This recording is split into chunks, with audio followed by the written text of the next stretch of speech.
En primer lugar, vamos a hablar de los interesados en el procedimiento administrativo, quiénes son y cómo identificarlos. La Ley 39/2015, que es la piedra angular, todo aquel que se dedica al derecho administrativo la conoce, dedica su título primero a los interesados en el procedimiento administrativo. Esta norma incorpora, frente a la derogada Ley 30/92, importantes novedades en su articulado para adaptarse en definitiva a los avances tecnológicos en cuanto al acceso a la información y comunicaciones, tanto entre particulares como entre estos y la administración, y además en las relaciones internas de la propia administración. Pues bien, hay que comenzar señalando que un concepto íntimamente relacionado con el interesado en el procedimiento administrativo resulta ser la capacidad de obrar, ¿vale?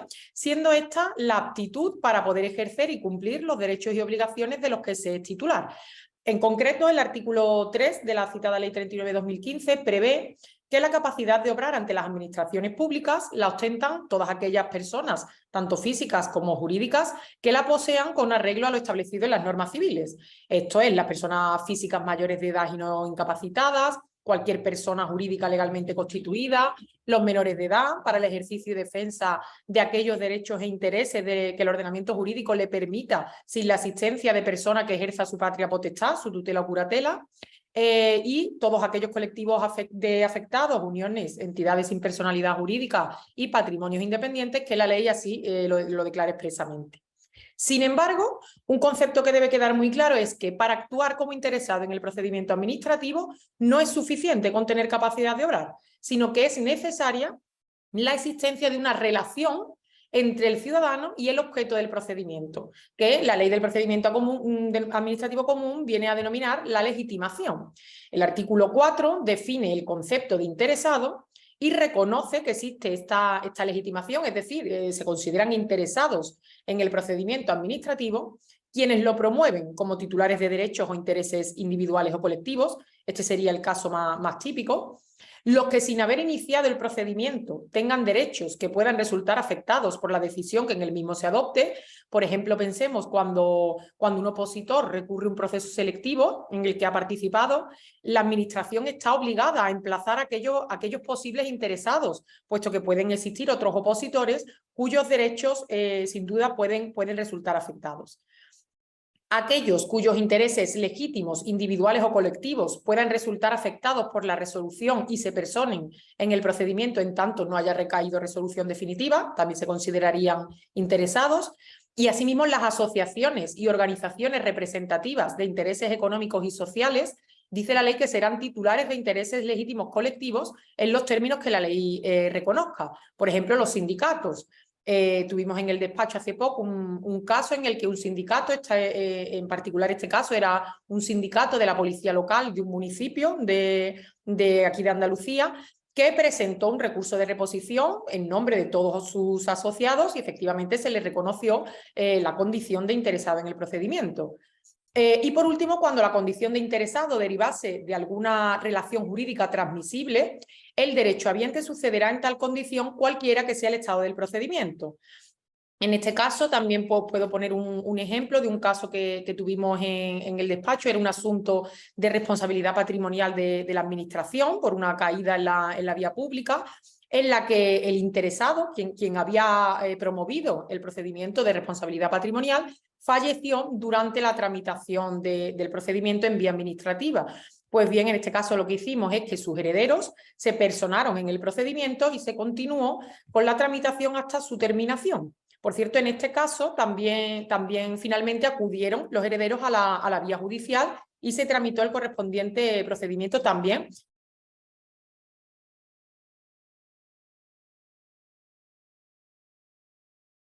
Pasamos a las notificaciones administrativas. ¿Cuándo se consideran realizadas correctamente y qué efectos tienen las notificaciones defectuosas? El tema de las notificaciones administrativas es un tema apasionante, puesto que la falta de notificación o una notificación realizada de forma defectuosa puede constituir un vicio de nulidad radical y puede dar al traste con toda la actuación administrativa. Para la correcta práctica de notificaciones, el artículo 42.2 de la Ley 39/2015 exige 2 intentos de notificación en días y horas distintos y dentro de los 3 días siguientes, ¿vale? Esto que nos puede sonar a chino, pasamos a regularizarlo pormenorizadamente, puesto que el artículo al que hemos hecho referencia, el 42.2, establece literalmente lo siguiente. Cuando la notificación se practique en el domicilio del interesado, de no hallarse presente este en el momento de entregarse la notificación, podrá hacerse cargo de la misma cualquier persona mayor de 14 años que se encuentre en el domicilio y haga constar su identidad. Hago un inciso aquí porque muchas veces los clientes preguntan, bueno, pero esta notificación no es correcta porque la recogió mi hijo o la recogió mi mujer. No es correcto. La notificación se entiende perfectamente realizada siempre que se identifique y sea mayor de 14 años, ¿vale? Y continúo. Si nadie se hiciera cargo de la notificación, se hará constar esta circunstancia en el expediente junto con el día y la hora en que se intentó la notificación. Intento que se repetirá por una sola vez y en una hora distinta dentro de los 3 días siguientes. En caso de que el primer intento de notificación se haya realizado antes de las 15 horas, el segundo intento deberá realizarse después de las 15 horas y viceversa, dejando en todo caso al menos un margen de diferencia de 3 horas entre ambos intentos de notificación. Y si el segundo intento también resultara infructuoso, se procederá en la forma prevista en el artículo 44 que más adelante desarrollaremos. Aquí comentar que recientemente, además hace apenas 3 meses, se ha publicado la sentencia del Tribunal Supremo de 27 de julio de 2022 en el recurso de casación 554-2021 que fija una interesantísima doctrina jurisprudencial respecto a las notificaciones administrativas, diciendo que una vez realizados los 2 intentos de notificación sin éxito por personal de correos, se debe proceder, cuando ello sea posible, a dejar al destinatario aviso de llegada en el correspondiente casillero domiciliario, acreditándose fehacientemente dicho extremo en la notificación. Es decir, en palabras de otros compañeros que han escrito blogs recientemente, el cartero debe llamar 2 veces y además dejar aviso. Muy importante esta cuestión. Pues bien, si a pesar de haber actuado conforme hemos comentado, finalmente los intentos de notificación resultan infructuosos, el artículo 44 de la Ley 39/2015 establece que la notificación se hará por medio de un anuncio publicado en el Boletín Oficial del Estado. Pero ojo, porque este medio de notificación es residual. De hecho, el Tribunal Constitucional tiene declarado que la Administración debe realizar una labor razonablemente prudente para notificar al interesado los actos que le afecten. Por lo que si practicada la notificación personal se desprende que ha variado el domicilio del deudor o que el mismo no es correcto, procede extremar, dice el Tribunal Constitucional, procede extremar la práctica de mínimas gestiones de investigación y averiguación del paradero de sus destinatarios por los medios normales a su alcance, como puede ser la fácil consulta a los propios registros de la Administración. En este sentido, hace relativamente poco, hace un año, y comento este tema porque nos acaba de llegar la sentencia, hemos tenido un caso donde hemos conseguido que se anule un acto administrativo, en este caso era un acto de inicio de un expediente de restitución de la legalidad, y hemos conseguido que se anule porque al cliente le habían practicado 2 intentos de notificación, tal como la ley exige, pero en horas semejantes. Fijaros la importancia de las horas. En este caso había sido a las 10 y a las 2 de la tarde. Habían sido las 2 por la mañana, pero incluso se había respetado la diferencia de 3 horas, para que os fijéis lo importante que puede ser esta cuestión. Pero es que además en este caso, aparte de las horas semejantes, le habían publicado la notificación en un suplemento del BOE. Y estima el juzgado en este caso que la notificación edictal es completamente residual y que además la publicación en un suplemento del BOE había dificultado su localización. Por lo tanto, decide anularla. Por último, con el tema de las notificaciones electrónicas también hay que ir con cuidado, puesto que recordemos que el artículo 43.2 de la Ley 39/2015 establece que las notificaciones por medios electrónicos se entenderán practicadas en el momento en que se produzca el acceso a su contenido. Cuando la notificación por medios electrónicos sea de carácter obligatorio o haya sido expresamente elegida por el interesado, se entenderá rechazada cuando hayan transcurrido 10 días naturales desde la puesta a disposición de la notificación sin que se acceda a su contenido. Y en todo caso, el artículo 43.3 de la citada Ley 39/2015 establece que se entenderá cumplida la obligación a la que se refiere el artículo 44 simplemente con la puesta a disposición de la notificación en la sede electrónica de la Administración u organismo actuante o en la dirección electrónica habilitada única.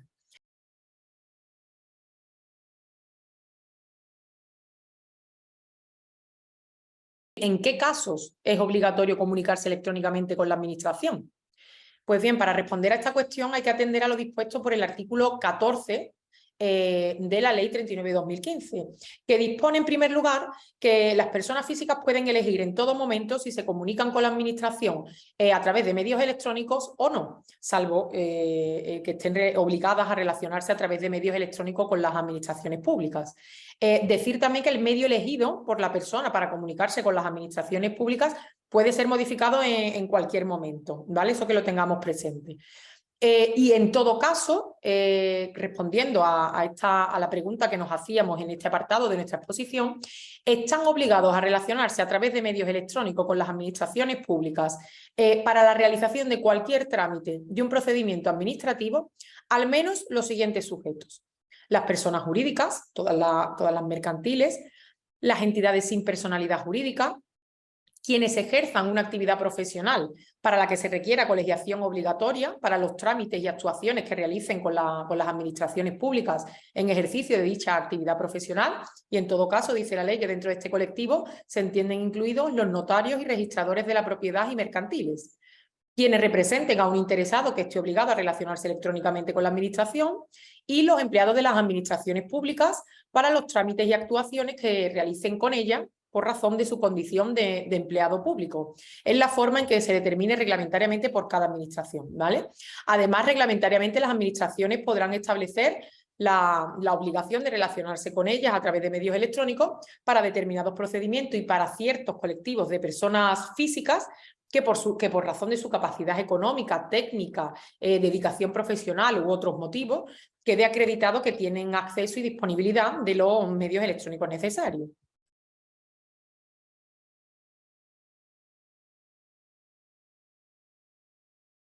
Nos adentramos en el siguiente apartado, el derecho de los ciudadanos ante la administración pública. Podemos decir que la Ley 39/2015 realiza una labor de sistematización de los derechos de los ciudadanos ante la Administración. El artículo 13 de la citada ley recoge los derechos de los ciudadanos ante la Administración sin necesidad de que ostenten la condición de interesados o que sean parte de algún procedimiento administrativo. Es decir, le reconoce estos derechos a todos los ciudadanos. ¿Cuáles son esos derechos? A comunicarse con las administraciones públicas a través de un punto de acceso general electrónico de la administración. Eso sí, el reconocimiento de este derecho nos ubica ante un elemento central del mismo, y es cuál es la obligación de la administración de establecer el portal de Internet o el punto de acceso para asegurar que los ciudadanos puedan utilizarlos como canal de comunicación y relación con la administración. Es decir, es la administración pública quien debe asegurar que el instrumento técnico del punto de acceso electrónico contiene todos los elementos suficientes para que el ciudadano pueda obtener la información que necesita y, por ende, ejercitar los derechos que le correspondan mediante este medio. A nivel teórico esto suena muy bien, pero a nivel práctico os adelanto que vamos con calma, vamos muy pasito a paso. Otro derecho que le reconoce la ley a los ciudadanos es a ser asistidos en el uso de medios electrónicos en sus relaciones con las administraciones públicas, a utilizar las lenguas oficiales en el territorio de su comunidad autónoma, de acuerdo con lo previsto en la Ley 39/2015 y en el resto del ordenamiento jurídico. Hay que decir que el artículo 15 establece que los procedimientos tramitados por la Administración General del Estado deben realizarse en castellano, pero no obstante los interesados que se dirijan a los órganos de la Administración General del Estado con sede en el territorio de una comunidad autónoma podrán utilizar también la lengua que sea cooficial en ella. Esto supone, por un lado, el derecho del interesado a elegir y decidir en la lengua de la tramitación del procedimiento, pero también, por otro lado, la obligación de la Administración de continuar el procedimiento en la lengua empleada por este. Otro derecho muy importante es el acceso a la información pública, archivos y registros, de acuerdo con lo previsto en la Ley 19/2013 de 9 de diciembre de transparencia, acceso a la información pública y buen gobierno y el resto del ordenamiento jurídico. Este derecho surge como manifestación del principio de transparencia administrativa y si nos fijamos, la ley distingue entre dos dimensiones del derecho. En primer lugar, conocer el estado de la tramitación de los procedimientos en los que tengan la condición de interesado, y en segundo lugar, el derecho de acceso a los registros y archivos de las administraciones públicas en los términos previstos en la mencionada Ley 19/2013 de transparencia. Otro derecho a ser tratado con respeto y deferencia por las autoridades y empleados públicos que habrán de facilitarles el ejercicio de sus derechos y el cumplimiento de sus obligaciones. Este es uno de los derechos de los ciudadanos ante la administración más importante, puesto que comprende que los funcionarios y personal de la administración traten con respeto y deferencia a las personas que se relacionan con ellas. Estos además, dice la ley, que habrán de facilitarles a los ciudadanos el ejercicio de sus derechos y el cumplimiento de sus obligaciones. Como vemos, mientras que la primera parte del precepto hace referencia al tipo de tratamiento que deben recibir aquellos que se relacionen con la administración pública, la segunda parte del precepto se centra en articular una presencia activa en la esfera del ciudadano que consiste en una conducta de ayuda a los efectos del ejercicio de sus derechos y el cumplimiento de sus obligaciones. A exigir las responsabilidades de las administraciones públicas y autoridades cuando así corresponda legalmente. Este derecho tiene una doble perspectiva. Por un lado, alude al derecho a instar responsabilidades de las propias administraciones y, por otro, exigir la de los funcionarios públicos. En definitiva, se trata de la responsabilidad objetiva y subjetiva de quienes ejercitan el servicio público. A la obtención y utilización de los medios de identificación y firma electrónica contemplados en la Ley 39/2015, este derecho deriva directamente de la opción legal de considerar que la relación por medios electrónicos debe ser el modelo a seguir y que es necesario promover medidas de todo tipo para que incluso los que no tienen la obligación de relacionarse con la administración opten por hacerlo por esta vía. A la protección de datos de carácter personal y en particular a la seguridad y confidencialidad de los datos que figuren en los ficheros, sistemas y aplicaciones de las administraciones públicas y cualesquiera otros derechos que le reconozcan la Constitución y las leyes. Estos derechos se entienden reconocidos, como hemos dicho al principio, a todas las personas que se relacionen con las administraciones públicas, pero sin embargo hay que puntualizar que en el caso de ostentar la condición de interesado en un procedimiento administrativo, además la ley 39/2015 en su artículo 53 reconoce otros derechos a quienes se consideran interesados en el procedimiento, ¿vale? En primer lugar, a conocer en cualquier momento el estado de la tramitación de los procedimientos en los que tengan la condición de interesados, el sentido del silencio administrativo que corresponda en caso de que la administración no dicte ni notifique resolución expresa en plazo, el órgano competente para su instrucción y resolución y los actos de trámites dictados. Asimismo, también tendrán derechos a acceder y a obtener copia de los documentos contenidos en los citados procedimientos. A identificar a las autoridades y al personal al servicio de las administraciones públicas, bajo cuya responsabilidad se tramiten los procedimientos, a no presentar documentos originales, salvo que de manera excepcional la normativa reguladora aplicable establezca lo contrario. En caso de que excepcionalmente deban presentar un documento original, tendrán derecho a obtener una copia autenticada de este, ¿vale?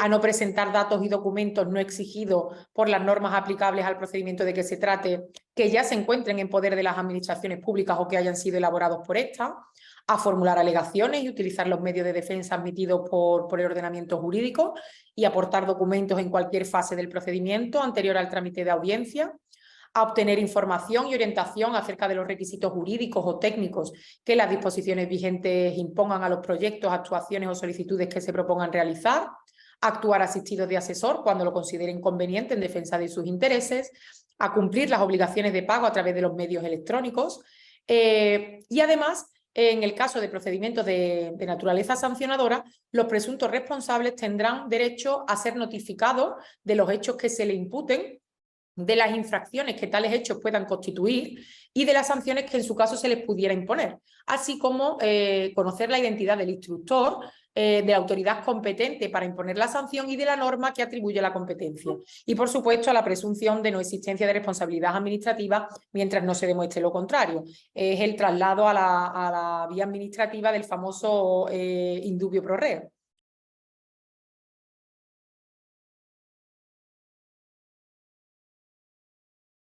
Siguiente apartado de nuestra exposición: ¿cómo y cuándo acceder al expediente administrativo? En primer lugar, hay que señalar que entendemos por expediente administrativo la agrupación de documentos y actuaciones previas de las que trae causa la resolución o acto administrativo. Es decir, el expediente administrativo está conformado por todos los documentos, pruebas, acuerdos, notificaciones, decretos, requerimientos y diligencias que hayan tenido lugar a lo largo del procedimiento administrativo, es decir, es la materialización del procedimiento. Partiendo de la generalidad, la facultad de los ciudadanos al acceso a los expedientes administrativos tiene su reconocimiento constitucional en el artículo 105 de la Constitución española, quedando igualmente reflejada en los artículos 13.1, que hemos comentado, derechos de las personas en sus relaciones con las administraciones públicas, y 53, que también hemos comentado, derechos del interesado en el procedimiento administrativo, que acabamos, como hemos dicho, que acabamos de comentar. Hemos visto que el artículo 13 reconoce a los ciudadanos este derecho de acceso a la información pública, archivos y registros, de acuerdo con lo establecido en la Ley 19/2013 de transparencia. Y asimismo, el artículo 53 reconoce a los interesados en un procedimiento que puedan acceder y obtener copia de los documentos contenidos en los citados procedimientos en cualquier momento, ¿vale? De nuevo, a nivel teórico no hay duda, pero sí que me gustaría comentar que en la práctica nos encontramos con situaciones complicadas. Por ejemplo, sobre todo lo notamos en los procesos selectivos, donde a veces resulta casi imposible acceder a determinados documentos, como las actas de calificación de los tribunales, el desglose de baremación de méritos, etcétera. De hecho, el no permitir acceder al contenido del expediente administrativo puede ser incluso un motivo de nulidad del procedimiento, al ocasionar una situación de indefensión al administrado contraria a lo dispuesto en el artículo 24. En relación con este tema, hemos tenido hace poco un caso en el despacho en el que un opositor tuvo que acudir a la vía judicial porque le resultó imposible conocer en vía administrativa si le habían baremado 2 cursos. Esto es insostenible. Hay veces que se niega injustificadamente el acceso a esta información, ocasionando, bajo mi punto de vista, una situación de verdadera indefensión al administrado.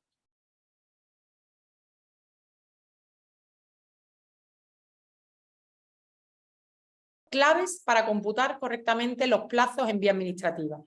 Este es un tema controvertido porque hay que tener presente, en primer lugar, que el cómputo de plazos en el ámbito administrativo no es el mismo, no es igual que el cómputo en la vía judicial, ¿vale? Esto hay que tenerlo muy presente. Con carácter general, el cómputo de plazos en el ámbito administrativo se contempla en el artículo 30 de la Ley 39/2015. En sede administrativa, los plazos quedan delimitados en horas, días y meses o años, ¿vale? Empezamos por el cómputo de plazos por horas. Salvo que por ley o en el derecho de la Unión Europea se disponga otro cómputo, cuando los plazos se señalen por horas, se entiende que estas son hábiles, y son hábiles todas las horas del día que formen parte de un día hábil. Los plazos expresados por horas se cuentan de hora en hora y de minuto en minuto, desde la hora y minuto en que tenga lugar la notificación o publicación del acto de que se trate, y no podrán, desde luego, tener una duración superior a 24 horas, puesto que en cuyo caso se expresarán en días. Este es un cómputo, la verdad, por lo menos yo no lo he visto tan en la práctica, es un poco menos habitual. El cómputo de plazos por días. Cuando los plazos se señalen por días, se entienden igualmente que estos días son hábiles, excluyéndose, por tanto, de dicho cómputo los sábados, los domingos y los declarados festivos. Hay que hacer un inciso aquí, que en vía administrativa el mes de agosto es hábil, al contrario que en la jurisdicción contenciosa administrativa, donde este mes resulta inhábil. Eso sí, salvo que por ley o en el derecho de la Unión Europea sea de observancia otro cómputo legal. Ahora bien, cuando el plazo sea establecido en días naturales, estos se refieren a todos los días de la semana sin excepción, pero no obstante, si los días son naturales, debe hacerse constar expresamente esta situación en las notificaciones. Si no se especifica nada, muchos clientes preguntan, oye, pero es que no pone si son naturales o hábiles. Pues si no se especifica nada, se entiende que son hábiles. De tal forma, cuando nos referimos al cómputo de plazos por días, estos comienzan a computar a partir del día siguiente al que se llevó a cabo la notificación o publicación del acto, o a partir del día siguiente aquel en que se produzca la estimación o la desestimación por silencio administrativo. Cuando un día fuese hábil en el municipio o comunidad autónoma en que resida el interesado e inhábil en la sede del órgano administrativo o a la inversa, se considera inhábil en todo caso. La Administración General del Estado y las administraciones de las comunidades autónomas, con sujeción al calendario laboral oficial, deben fijar en su respectivo ámbito el calendario de días inhábiles a efectos de cómputos de plazos. Este calendario, aprobado por las comunidades autónomas, comprenderá asimismo los días inhábiles de las entidades locales correspondientes a su ámbito territorial, a las que será de aplicación. Dicho calendario debe publicarse antes del comienzo de cada año en el diario oficial que corresponda, así como en otros medios de difusión que garanticen su conocimiento generalizado. El cómputo de plazos por meses o años. En estos casos, muy fácil, en estos casos el cómputo se hará de fecha a fecha. Es decir, el plazo concluye el mismo día en que se produjo la notificación, publicación o silencio administrativo en el mes o el año de vencimiento. Si en el mes de vencimiento no hubiera día equivalente a aquel en que comienza el cómputo, se entenderá que el plazo expira el último día del mes. Como hemos dicho anteriormente, en vía administrativa el mes de agosto es hábil, pero sin embargo en la vía judicial es inhábil. Otra duda muy frecuente que tienen algunos compañeros es, bueno, ¿qué pasa si me notifican un acto administrativo en el mes de agosto? Pues como en casi todo en el mundo del derecho, depende. Si te lo notifican y te dan un plazo de alegaciones o un plazo de recurso en vía administrativa, el mes de agosto lo tienes que contar. Pero si ese acto ya ha agotado la vía administrativa y lo único que ya cabe contra el mismo es interponer recurso contencioso administrativo, el mes de agosto no cuenta. En este sentido, es aclaratoria de esta cuestión la sentencia del Tribunal Supremo de 2 de junio de 2020 en el recurso 3780-2019, y que aclara que no debe correr el plazo para recursos contenciosos durante el mes de agosto, y señala que en aquellos supuestos en los que la notificación del acto recurrido se produzca en agosto, el día inicial del cómputo debe trasladarse al 1 de septiembre y a partir de ahí computar los 2 meses de fecha a fecha.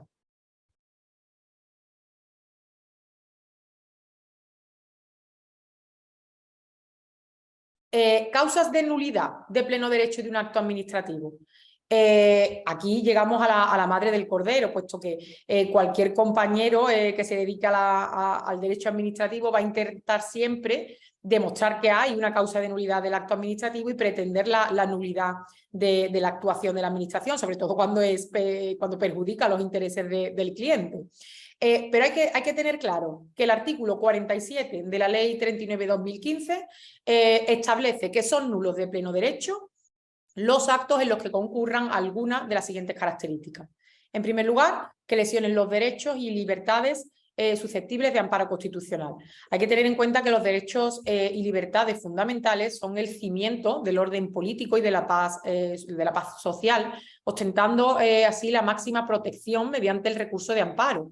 En consecuencia, en caso de que un acto administrativo lesione alguno de ellos, sin lugar a dudas deberá ser declarado nulo de pleno derecho. Yo particularmente en la práctica profesional siempre intento que se reconozca la nulidad de un acto administrativo porque por el artículo fundamental, el artículo 24, es el más utilizado, creo yo, porque de una manera o de otra podríamos defender que ocasiona el acto indefensión al interesado. No obstante, dependerá de cada caso y del análisis en particular de cada caso. Los dictados por órgano manifiestamente incompetente por razón de la materia o del territorio. La incompetencia, establecen las sentencias del Tribunal Supremo de 18 de febrero de 2018 en el recurso 4231/2013, que la incompetencia tendrá que ser ostensible y clara, sin necesidad de esfuerzos interpretativos. No olvidemos, por ejemplo, que la incompetencia jerárquica no quedaría incluida en este motivo de nulidad, sino que nos encontraríamos ante un vicio de anulabilidad susceptible de convalidación al que posteriormente haremos referencia. Los que tengan un contenido imposible, cuando el acto administrativo resulta inadecuado a la realidad material o física en la que recae, como por ejemplo sucede cuando se trata de sujetos u objetos inexistentes, efectivamente tienen un contenido imposible y por tanto son nulos de pleno derecho. Este supuesto ha sido apreciado con suma prudencia y de forma muy restrictiva en nuestra doctrina y jurisprudencia. Por todas podemos citar en este caso la sentencia del Tribunal Supremo de 2 de febrero de 2017. Los que sean constitutivos de infracción penal o se dicten como consecuencia de esta. Podrán declararse nulos aquellos actos administrativos dictados por la Administración cuya decisión sea constitutiva de delito o hayan sido dictados cometiendo alguna de las infracciones tipificadas en el Código Penal. Los dictados prescindiendo total y absolutamente del procedimiento legalmente establecido o de las normas que contienen las reglas esenciales para la formación de la voluntad de los órganos colegiados. Pues bien, en estos supuestos se entiende que el acto administrativo es nulo de pleno derecho cuando se haya omitido un trámite o regla de carácter esencial que por su gravedad no puede ser subsanado. En este sentido, por ejemplo, las sentencias del Tribunal Supremo de 15 de febrero de 1988, que ya venía reconociendo este motivo de nulidad, y posteriormente 15 de marzo de 1991, entre otras. Por ejemplo, la falta de un trámite de audiencia. Sería una infracción del procedimiento que conllevaría la nulidad del mismo. Los actos expresos o presuntos contrarios al ordenamiento jurídico por los que se adquieren facultades o derechos cuando se carezca de los requisitos esenciales para su adquisición. Debe entenderse como requisitos esenciales aquellos sin los cuales el interesado no podría adquirir dicha facultad o derecho. Y cualquier otro que se establezca expresamente en una disposición con rango de ley. Para terminar este apartado hay que recordar que las causas de nulidad de pleno derecho deben entenderse e interpretarse siempre de manera restrictiva. En este sentido, la sentencia del Tribunal Supremo de 4 de diciembre de 2007 establece que la interpretación de los supuestos de nulidad de pleno derecho ha de ser restrictiva, según viene manteniendo la jurisprudencia, dado el carácter excepcional de tales supuestos en el ámbito del derecho administrativo.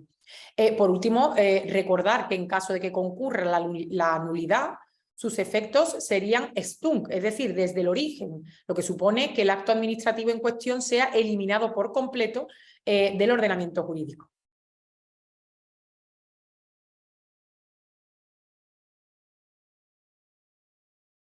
Causas de anulabilidad de un acto administrativo. Conforme a lo dispuesto en el artículo 48 de la Ley 39/2015, son causas de anulabilidad de los actos de la administración pública los que incurran en cualquier infracción del ordenamiento jurídico, incluso la desviación de poder. No obstante, el defecto de forma solo determinará la anulabilidad cuando el acto carezca de los requisitos formales indispensables para alcanzar su fin o dé lugar a la indefensión de los interesados. Asimismo, la realización de actuaciones administrativas sobrepasando el tiempo establecido para ellos solo implicará la anulabilidad del acto cuando así lo imponga la naturaleza del término o plazo.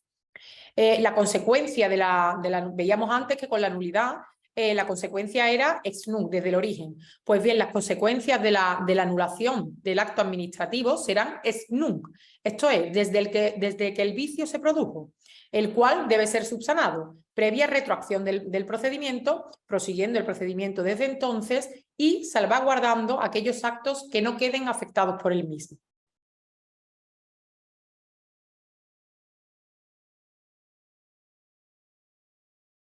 ¿Cuándo opera y qué efectos comporta la caducidad de un procedimiento administrativo? Este apartado es más extenso, por eso me quiero parar en él. Primero, antes que nada, la caducidad dentro del procedimiento administrativo puede definirse como el transcurso del plazo que tiene la Administración para dictar y notificar la oportuna resolución administrativa sin que se haya llevado a cabo la misma. En términos generales, mientras que en los procedimientos iniciados por el interesado, la falta de resolución expresa en los tiempos normativamente estipulados se traduce en el silencio administrativo. En los iniciados de oficio por la Administración, imaginemos, por ejemplo, un procedimiento sancionador, un expediente disciplinario, un reintegro de una subvención, etc. En los iniciados de oficio por la Administración opera el instituto de la caducidad. Asimismo, en los procedimientos iniciados por el interesado, cuando se produzca su paralización por causa imputable al mismo, la Administración le advertirá de que transcurridos 3 meses se producirá la caducidad del procedimiento. La caducidad de la que estamos hablando se encuentra regulada en su parte medular en los artículos 21, 25, 84 y 95 de la Ley 39/2015. Y a ello habrá de sumarse lo dispuesto al respecto por cada una de las normas sectoriales de aplicación. De tal forma, el artículo 21.1 estipula que la Administración está obligada a dictar resolución expresa y a notificarla en todos los procedimientos, cualquiera que sea su forma de iniciación. En los casos de caducidad del procedimiento, la resolución consistirá en la declaración de la circunstancia que concurre en cada caso, con indicación de los hechos producidos y las normas aplicables. Por su parte, el artículo 25.1 establece que en los procedimientos iniciados de oficio, el vencimiento del plazo máximo, sin que se haya dictado y notificado resolución expresa, no exime a la Administración del cumplimiento de la obligación legal de resolver. Pero dentro de su apartado B, agrega que en los procedimientos en que la Administración ejercite potestades sancionadoras o en general de intervención susceptible de producir efectos desfavorables o de gravamen, se producirá la caducidad. En estos casos, la resolución que declare la caducidad ordenará el archivo de las actuaciones con los efectos previstos en el artículo 95, al que a continuación haremos referencia. Antes de decir que el artículo 84 aborda la terminación de los procedimientos, arguyendo que pondrán fin al procedimiento la resolución y, entre otras, la que hemos comentado, la declaración de caducidad. Finalmente, el artículo 95 aborda los requisitos y efectos de la caducidad que pasamos a analizar. Requisitos. ¿Cuáles son los requisitos para que opere la caducidad en el procedimiento administrativo? Bueno, lo primero es que la caducidad en el procedimiento administrativo es considerada como una forma anormal de terminación del procedimiento, junto con el desistimiento y la renuncia de la que hablaremos más adelante, y la imposibilidad material de continuar por causas sobrevenidas. De tal modo que para que se produzca la caducidad en los procedimientos iniciados por el interesado, se exigen los siguientes requisitos. Su paralización por causa imputable al interesado que inició el procedimiento, referida a trámites que resulten imprescindibles y esenciales para dictar resolución. Es decir, no podrá acordarse la caducidad por la simple inactividad del interesado en la cumplimentación de trámites, siempre que no sean indispensables para dictar resolución. Requerimiento, que exista un requerimiento por parte de la Administración al interesado para que haga desaparecer el obstáculo que impide el desarrollo del procedimiento, con advertencia de los efectos que pueden desprenderse del mantenimiento de su actitud. La fecha de este requerimiento determina el cómputo del plazo de los 3 meses, cuyo transcurso da origen al archivo del expediente. Y la declaración expresa por parte de la Administración de que el procedimiento ha caducado. La caducidad podrá no ser aplicable en el supuesto en que la cuestión suscitada afecta al interés general o fuera conveniente sustanciarla para su definición y esclarecimiento, tal como estipula el artículo 95.4, ¿vale? Es una excepción. En los procedimientos iniciados de oficio, los requisitos que han de concurrir básicamente se traducen en que haya transcurrido el plazo legalmente establecido para resolver y notificar el procedimiento sin haberlo hecho. Dicho espacio temporal será computado desde que se acuerde el inicio del procedimiento hasta la notificación de su resolución. Efectos. La caducidad por sí sola no produce la prescripción de las acciones del particular o de la Administración, pero hay que tener en cuenta que los procedimientos caducados no interrumpen el plazo de prescripción. En los casos en los que sea posible la iniciación de un nuevo procedimiento por no haberse producido la prescripción, podrán incorporarse a este los actos y trámites cuyo contenido se hubiera mantenido igual de no haberse producido la caducidad. Pero en todo caso, en el nuevo procedimiento deberán cumplimentarse los trámites de alegaciones, proposición de pruebas y audiencia al interesado. La simple inactividad del interesado en la cumplimentación de trámites, siempre que no sean indispensables para dictar resolución, no tendrá otro efecto que la pérdida de su derecho al referido trámite. Ya hemos visto que la Administración está obligada a dictar resolución expresa y a notificarla en todos los procedimientos, cualquiera que sea su forma de iniciación, pero ¿qué plazo? Bien, pues el plazo máximo en el que debe notificarse la resolución expresa será el fijado por la norma reguladora del correspondiente procedimiento. Este plazo no podrá exceder de 6 meses, salvo que una norma con rango de ley establezca una mayor o así venga previsto en el derecho de la Unión Europea. Asimismo, cuando las normas reguladoras de los procedimientos nos fijen, hay veces que nos encontramos con que la norma reguladora de un procedimiento nos fija plazo máximo. Pues bien, aplicamos el plazo de 3 meses. Estos plazos se computan en los procedimientos iniciados de oficio desde la fecha del acuerdo de iniciación y en los procedimientos iniciados a solicitud del interesado desde la fecha en que la solicitud haya tenido entrada en el registro electrónico de la Administración o en el organismo competente para su tramitación. Por último, también una cuestión muy importante, recordemos que caducidad y prescripción, yo estaba hablando al principio de la distinción, pero no sé si todo el mundo lo tiene presente, y es que caducidad y prescripción resultan ser dos figuras totalmente diferentes. Mientras que la primera opera en relación al procedimiento, la segunda despliega sus efectos frente a la posibilidad de que la Administración inicie una actuación normalmente desfavorable para los intereses del ciudadano. Un procedimiento, por tanto, caduca, y una infracción, por ejemplo, prescribe. Como hemos analizado, la caducidad consiste en que la Administración sobrepasa el tiempo máximo previsto en la ley sin resolver. Pero, sin embargo, la prescripción supone que la Administración ni siquiera no ha iniciado un procedimiento normalmente desfavorable para el administrado en el plazo legalmente estipulado desde la comisión del hecho infractor. Por lo tanto, la Administración pierde ese derecho.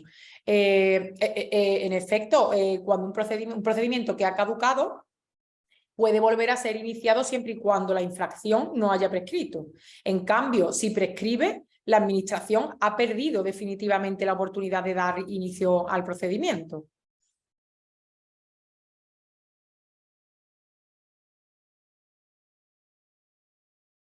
Otra forma normal de terminación del procedimiento era el desistimiento y la renuncia en vía administrativa, que a continuación pasamos a desarrollar. Ya hemos visto que la terminación común del procedimiento es la resolución, la terminación por acuerdo, pacto, contrato, convenio es la terminación convencional y finalmente la ley recoge otros modos de terminación anormal del procedimiento, como son el desistimiento y la renuncia, en que el interesado manifiesta su voluntad de abandonar la solicitud que dio lugar al procedimiento sin perjuicio de que pueda volver a iniciar otro nuevo en el caso del desistimiento o abandonar totalmente el derecho en que aquella solicitud se basó, en el supuesto de la renuncia. Por tanto, mientras que en el desistimiento, la figura del desistimiento consiste en abandonar la solicitud y el procedimiento iniciado, la renuncia, por su parte, consiste en abandonar el derecho que se pretende hacer valer a través de aquella. El desistimiento limita sus efectos al procedimiento y no a la pretensión que se formula, mientras que la renuncia recae sobre la pretensión, se abandona la pretensión. Ambas circunstancias pueden darse en dos escenarios diferentes, cuando el desistimiento es por parte de la Administración o cuando el desistimiento es por parte del interesado. Cuando el desistimiento es por parte de la Administración, el artículo 93 de la Ley 39/2015 indica que en los procedimientos iniciados de oficio, la Administración podrá desistir motivadamente en los supuestos y con los requisitos previstos en las leyes. Pero el desistimiento aquí no es una facultad libre, a diferencia de lo que sucede con el desistimiento de la persona interesada. Es decir, solo cuando esté previsto por la ley y además motivadamente, la Administración podrá desistir de un procedimiento iniciado de oficio. Esta norma es coherente con el carácter restrictivo que ha de tener esta posibilidad de deshacer y dejar sin efecto el procedimiento iniciado, despejando cualquier duda de arbitrariedad y asegurando que el desistimiento esté orientado al logro de algún fin de interés general. Por ejemplo, en esta cuestión se me viene a la cabeza un caso que tuvimos en el despacho donde la Administración inició un expediente de contratación pública, hubo un licitador que se gastó bastante dinero en formular su oferta y finalmente la Administración decide desistir del expediente de contratación. Bueno, pues ahí no estaba motivada la decisión de desistir del mismo y además se planteó una solicitud de reclamación de responsabilidad patrimonial por el mal funcionamiento del servicio. Pero no perdiendo el hilo, habíamos comentado el desistimiento cuando es por parte de la Administración, que hemos dicho que debe ser motivado, no puede ser libre, y solo cuando esté previsto por ley. Y a continuación el desistimiento y renuncia por los interesados. En este sentido, el artículo 94 de la Ley 39/2015 indica lo siguiente. Todo interesado podrá desistir de su solicitud o cuando ello no esté prohibido por el ordenamiento jurídico renunciar a sus derechos. Si el escrito de iniciación se hubiera formulado por dos o más interesados, el desistimiento o la renuncia solo afectará a aquellos que la hubiesen formulado. Tanto el desistimiento como la renuncia podrán hacerse por cualquier medio que permita su constancia, siempre que incorpore las firmas que correspondan de acuerdo con lo previsto en la normativa aplicable. La Administración aceptará de plano el desistimiento o la renuncia y declarará concluso el procedimiento, salvo que, habiéndose personado en el mismo terceros interesados, instasen su continuación en el plazo de 10 días desde que fueron notificados del desistimiento o renuncia.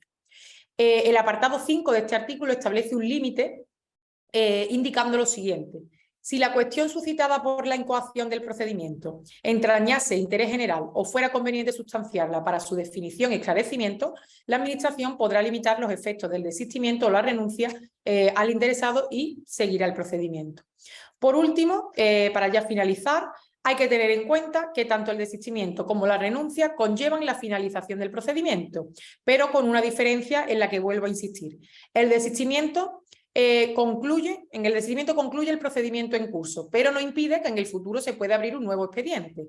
Pero, sin embargo, la renuncia impide comenzar otro procedimiento para hacer valer la misma pretensión. Que lo tengamos en cuenta a la hora de cuando un cliente nos pregunta valorar las distintas circunstancias y los distintos escenarios en los que nos podemos encontrar.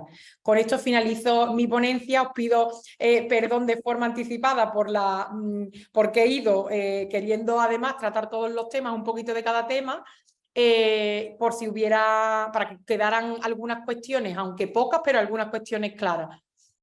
Perfecto, pues muchísimas gracias, Gertrudis. Ha quedado todo súper bien detallado y creo que, no sé si a los compañeros que están también en directo les habrá ayudado, pero a mí me ayuda bastante seguir tu posición y a la vez hacer el seguimiento de la propia ley y del tenor literal del texto. Creo que ha quedado suficientemente claro. Aún así, como siempre, y es bueno y genera debate, hay algunas preguntas que nos han detallado los compañeros vía chat.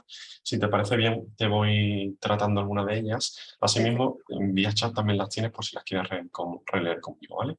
Así no tendría ningún problema en repetírtelas. En primer lugar, el compañero Óscar de Jorge nos pregunta: si soy una persona obligada a relacionarme electrónicamente con la administración, por ejemplo, un empleado público, ¿no?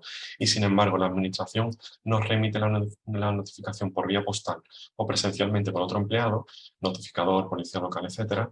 La pregunta es: ¿incurriría en responsabilidad si no la recibo por cuanto me encuentro en uno de los supuestos del artículo 14.2 de la ley 39/2015? Gracias. A ver, aquí puntualizo.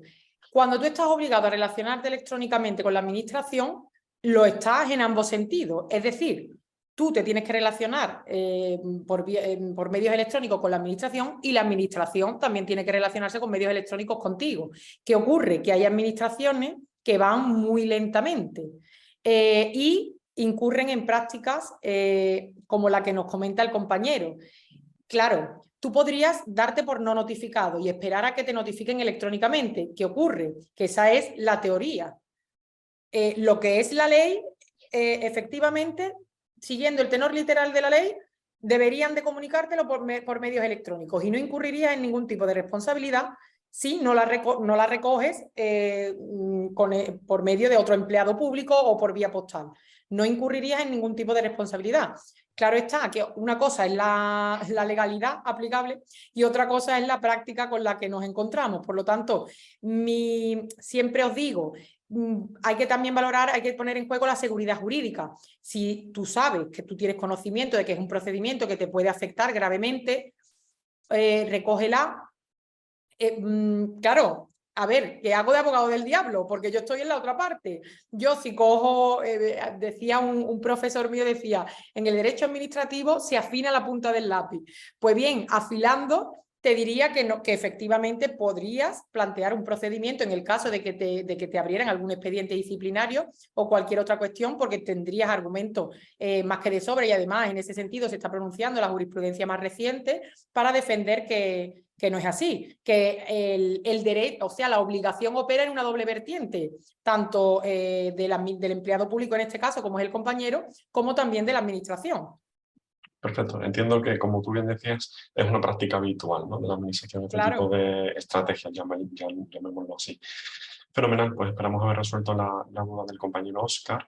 En segundo lugar, José Enrique nos lanza una batería de preguntas. En primer lugar, Gertrudis, con tu permiso, en un recurso administrativo o contencioso administrativo en el cual discutes que se te expulsó del proceso por irregularidades a la hora de fijar la nota de corte, quedando plazas sin cubrir, de ser estimada tu pretensión, obtendrías plaza, pero no ya tendrías opción de aquellas concretas que les ofrecieron a los que acabaron el proceso selectivo. Pues bien, aquellos que continuaron el proceso son interesados, ¿no?, en el proceso, pues incluso en fase de concurso puedes eliminarle del mismo, superarle en el escalafón. Pero la pregunta es, ¿podrían considerarse interesados y codemandados y autorizar el juez su personación en el juicio? Gracias. Una cuestión fundamental que hay que tener presente y que muchas veces se confunde es que cuando tú te personas, por supuesto entiendo que podrían ser interesados, ¿vale? Pero si tú te personas en un procedimiento como codemandado, tú únicamente, procesalmente, únicamente puedes defender la postura de la administración. Tú no te puedes, si el plazo para recurrir a ti, si tú quieres defender una postura contraria, tú tendrías que iniciar un nuevo procedimiento. Pero una vez que te personas como codemandado, tú únicamente puedes defender, además procesalmente, se establece así. Tú no te puedes sumar al carro y ahora defender intereses particulares. Una vez que te personas en el procedimiento judicial, únicamente puedes defender la postura de la administración. Eres uno más. Porque de hecho, si defiendes otra contraria, te expulsarían del procedimiento, no tendrían en cuenta tus alegaciones.